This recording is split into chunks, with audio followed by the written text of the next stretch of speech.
Саламатсыздар ма, құрметті білім алушылар? Құлажанов атындағы Қазақ технология және бизнес университетінің инженерлік және ақпараттық технологиялар факультетінің химиялық технология және экология кафедрасының оқытушысы Тұраққазы Ақерке Айданқызы. Курстың атауы өндіріс және тұтыну қалдықтарын басқару. Жалпы қарастыратын сұрақтарымыз қалдықтардың жалпы сипаттамасы және сұрыпталуы, зиянды заттарды, радиоактивті қалдықтарды көму және ақаба суларды жер қойнауына ағызудың мемлекеттік кадастры, өндірістік және тұтыну қалдықтарына меншік құқығын анықтау кезіндегі экологиялық талаптар.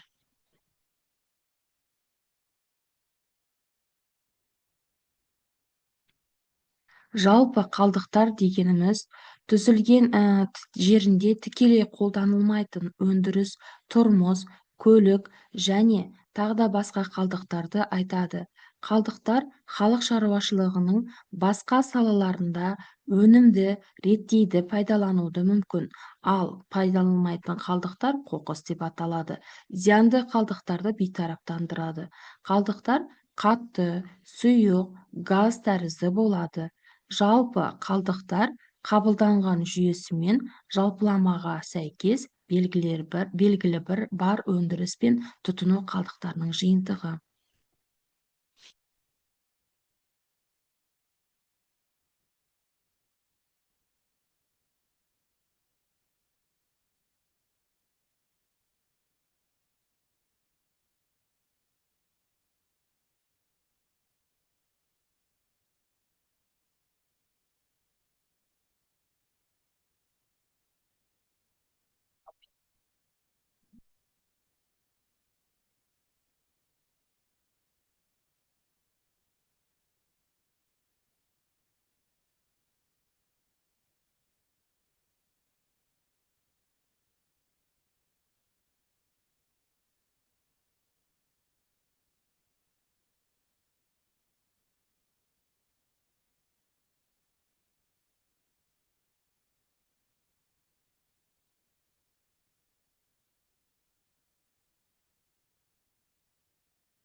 Видеодағыдай көргендеріңізде қоқыстарды сұрыптау жүруіміз керек міндетті түрде, иә. Өндіріс пен тұтыну қалдықтарының мемлекеттік кадастры, бұдан әрі қалдықтардың мемлекеттік кадастры бұл қалдықтарды орналастырудың әрбір объектісі кеңістігіндегі орналасуын көрсете отырып, жаңағы қалдықтарды орналастырудың әрбір объектісі бойынша ақпараттық жүйелер, сондай-ақ қалдықтардың түрлері, олардың шығу көздері мен химиялық, физикалық қасиеттері, яғни халыққа және қоршаған ортаға қауіптілігі ескеріле отырып, компоненттік құрамы, сандық және сапалық көрсеткіштері, олардың сақтаудың, көму мен тастаудың техникалық, гидротехникалық, гидроэкологиялық және экологиялық шарттары, оларды пайдалану мен залалсыздандыру технологиялары негізінде жүйелендірілген. Кезеңділікпен және толықтырылатын және нақтыланатын бірегей мәліметтер жинағы болып табылады. Барлық түрлері, қалдықтың түрлері және олардың орналастыру объектілері қалдықтардың мемлекеттік кадастрында есепке алынуы тиіс. Қалдықтардың мемлекеттік кадастрының мақсаттары мен міндеттеріне мынандай болып бөлінеді. яғни қалдықтарды мемлекеттік кадастр мемлекеттік органдарды мүдделі және заңды тұлғаларды қоршаған ортаны қорғауға қатысты технологиялық, экономикалық, құқықтық және де басқа да шешімдерге бағалау, болжау, әзірлеу үшін ақпараттармен қамтамасыз ету. Сондай-ақ және қалдықтардың жалпы мемлекеттік кешенді есебін жүргізу мақсатында жүргізіледі. Қалдықтардың мемлекеттік кадастрын жүргізудің негізгі міндеті жалпы мемлекеттік, өңірлік және салалық ақпараттық сараптамалық жүйелерді және деректер банкін қалдықтар, оларды өңдеудің қасиеттері мен технологиялары бойынша ақпараттармен қамтамасыз ету болып табылады. Қалдықтардың мемлекеттік кадастрын жүргізу тәртібі мынандай. Табиғат пайдаланушылар қоршаған ортаны қорғау саласындағы уәкілетті органдарға мына құжаттаманы негіздейді. Біріншіден, қауіпті және қалдықтардың паспорты болуы тиіс. Екіншіден, қалдықтарды түгендеу материалдары. Үшіншіден, нысанын қоршаған ортаны қорғау саласындағы уәкілетті орган бекітетін қауіпті қалдықтар бойынша есептерді беруі тиіс. Облыстың, яғни республикалық маңызы бар қаланың, астананың, жергілікті атқарушы органның қалдықтарды жинауға және жоюға арналған жер учаскесін бөлу туралы шешімін, жер учаскесі орналасқан жер бойынша өздерінің құзыреті шеңберінде облыстардың, яғни республикалық маңызы бар қала және астаналар, сосын аудандар, яғни облыстың маңызы бар қалалардың барлығы жатады. Жергілікті атқарушы органдар аудандық маңызы бар қалалардың, кенттердің, ауылдардың, ауылдық округтердің әкімдері растаған және жер учаскесінің шекараларын белгілеу және жер учаскесіне құқық белгілейтін құжаттардың берілгені туралы анықтаманы және қалдықтарды қалыптастыру объектілерін құрудың техникалық, экономикалық негіздемесін, қалдықтарды басқару объектілерін құруға арналған мемлекеттік экологиялық, санитарлық, эпидемиологиялық сараптамалар мен Қазақстан Республикасының жер қойнауы және жер қойнауын пайдалану туралы заңнамасына сәйкес жүргізілетін сараптаманың оң қорытындыларын қамтитын қалдықтарды орналастыру объектісі бойынша кадастр ісін ұсынады. Қоқыс қалдықтарды қайта өңдеу қаланың өзекті проблемаларының бірі болып отыр. Әлемдегі жетекші елдердің тәжірибесі көрсеткендей, бұл проблеманы оңтайлы шешу толық мүмкіндік бар. Мысалға алатын болсақ, Швейцарияда әрбір тұрғын қоқысты сұрыптап төгуге міндетті. Шыныны шыныға, металды металға, қағазды қағазға. Соның нәтижесінде шыны зауыттардың 90%, қағаз өнімдерінің 1/3 қайта өңдеуге пайдаланылады. Осыдан келіп, Швейцария мен Сингапур сияқты елдер әлемдегі экологиялық ең таза мемлекеттердің қатарына есептеледі. Ал бізде Алматыдағы қоқыс өңдейтін жалғыз кешен 1 жылдан бері жұмыс істемей тұрғанын білесіздер. Жалпы қоқысты өңдеу бұл іс үлкен табыс әкелетін пайдалы сала болады. Әлемде қоқыс ханшайымы атанған қытайлық Чан Ин өзінің миллиондарын осы қоқыстарды өңдеу арқылы тапқан екен. Не жоғары білімі жоқ, не сүйенетін адамы жоқ, тапқаны тамағынан артылмайтын Чанды қалталы жандардың қатарына қосқан екен. Себебі оның қоқысты өңдеуді ерекше еңбекқорлығы, табандылығы бар. Сол себепті біз ұсақтарды ескере бермейміз. Байысақ, мұнай сатып, жерімізді жалға беріп, ауқатты атануды жөн көреміз. Ал қоқысты өңдеу намыс секілді бізге. Тек осы іс бәс тігіп қолға алатын қазақстандықтар аз болады. әрине қоқыстың барлық түрін өңдеу үшін қаржы кетпейді. Оларға керекті техникалық құралдардың да бағасын қалтамыз көтере бермегісі белгілі, иә. Ал егер қоқыстың бір түрін өңдейтін болсаңыз, табысқа жетеріңіз анық. Айталық, қазіргі кезде қоқыстан ең көп табылатын заттардың денін пластик бөтелкелер, құтылар құрайды. Бұдан табыс табудың алғышарттары қандай? Қазақстанда қоқыс өңдеуде бәсекелес орта болмағандықтан, еңбектенген жанның қаржысыз қалмайтыны анық. Өйткені бір келі болатын пластик құтыларды өңдеуден 0,8 келі екінші сұрыпты зат алынатынын ескерсек, кеткен шығынның қайтарлықтарына бұл жерде күмән жоқ, иә.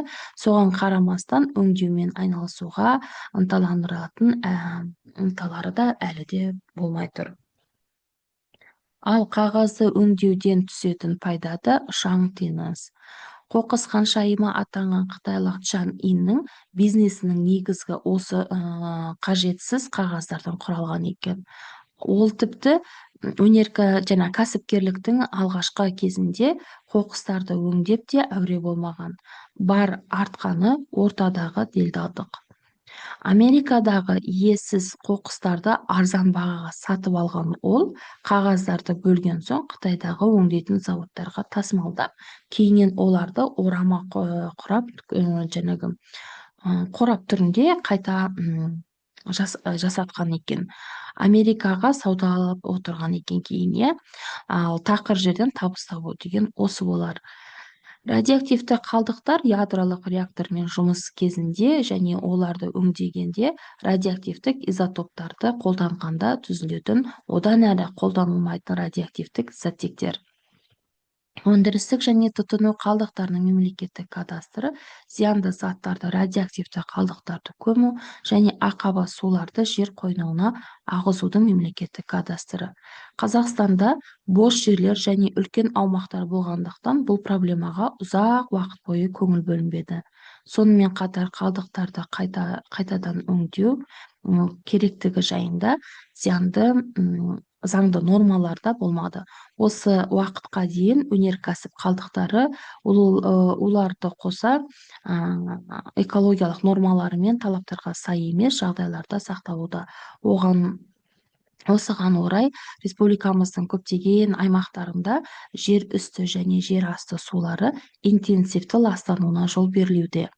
Мысалы, Ақтөбе облысы алтын валентті хроммен, Жамбыл облысы фтор мен фосформен, Шығыс Қазақстан облысы ауыр металдар, тұздармен ластанған. Ауыр металдар және мұнай өнімдерімен Қызылорда, Атырау және Батыс Қазақстан облыстарының жерлері ластанған. Қазақстанда жылына 50.000 тонна мұнай шламдары және мазуттарған грунттар пайда болды. Қазақстанда Каспий бойында мазутталған жерлердің ауданы 194.000 гектардан артық. Ал топырақ қабаты бірнеше сантиметрден 10 метрге дейін мұнаймен қаныққан екен. Өнеркәсіп қалдықтарының жылғы шығыны 1 миллиард, ал тиімді пайдалануы 100 миллион тонна шамасында. Карьерлер, террикондар, бұрғы скважиналары, қоймалар 60.000 гектар артық жерлерді алып қойған. Өнеркәсіп қалдықтарының көлемі жылда артуда. Осыған орай жаңа техногендік ландшафттар қалыптасуда. Республикамызда қалдықтар проблемасын шешу жолдар шетелдік донорлардың қатысуымен мемлекеттік көрсету және пилоттық жобалар арқылы іске асырыла бастады. Кейбір жобалар бойынша техникалық-экономикалық негіздер дайындала басталды. Қазіргі уақытта республикада бұл проблема құқықтық жағынан реттелуде және салалық заңдар негізінде жүзеге асырыла бастады. Сонымен қатар студенттер коммуналды қалдықтар және қауіпті қалдықтармен жұмыс істеу кезінде экологиялық талаптардан хабардар болуы керек. Ал қауіпті қалдықтарды тасымалдау кезінде экологиялық талаптар кодексте былай деп жазылған. Қауіпті қалдықтардың құрылуы мен олардың тасымалдануы бойынша азайтылуға тиіс. Қауіпті қалдықтарды мынандай жағдайларда, яғни қауіпті қалдықтар тасымалдау мақсатында тиісті түрде орап буылған және таңбаланған болса, арнайы жабдықталған және арнаулы белгілермен жабдықтандырылған көлік құралдары бар болса, қауіпті қалдықтардың паспорты және тасымалданатын қауіпті қалдықтардың саны, оларды тасымалдау мақсаты мен межелі орын көрсетілген. Қауіпті қалдықтар тасымалдаумен бірге арналған құжаттама болуы керек. Техногендік минералдық түзілімдер қатты тұрмыстық қалдықтар деген мағынаны береді, яғни қысқартылмасы қтқ және тмт деп аталады. Қазақстанда өндіріс қалдықтары жыл сайын 700 миллион тоннаға дейін ұлғаяды. Мынау қалдықтардың белгілері. Қауіпті қалдықтарды тасымалдау кезінде қойылатын, сондай-ақ тиеп түсіру жұмыстарына қойылатын қауіпсіздік талаптар сақталса, тасымалдауға жол беріледі. Қауіпті қалдықтарды тасымалдау мақсатында буып-түйу және таңбалау тәртібі Қазақстан Республикасының көлік туралы заңнамасында белгіленеді. Қалдықтарды көлік құралдарымен тасымалдау тәртібі, тиеп түсіру жұмыстарына орындауға қойылатын талаптар және экологиялық және санитарлық эпидемиологиялық қауіпсіздікті қамтамасыз ету жөніндегі басқа да талаптар көлік және коммуникация саласындағы уәкілетті мемлекеттік орган бекітетін және қоршаған ортаны қорғау саласындағы уәкілетті органдар мен халықтың санитарлық эпидемиологиялық қызметі саласындағы мемлекеттік органмен келісілген нормалар мен ережелерде айқындалады. Қалдықтар көлік құралына тиелген және қалдықтарды тасымалдауды жүзеге асыратын жеке немесе заңды тұлға оларды қабылдап алған кезде, сол кезден бастап олар белгіленген жерде көлік құралынан түсірілгенге дейін осы көлік құралы тиесілі көлік ұйымы немесе адам олармен қауіпсіз жұмыс істеу үшін жауапты болады. Және де қалдықтарды көму полигондарына және ұзақ мерзімді сақтау қоймаларына қойылатын экологиялық талаптарға келетін болсақ, қалдықтарды сақтау және көму оларды туралы былай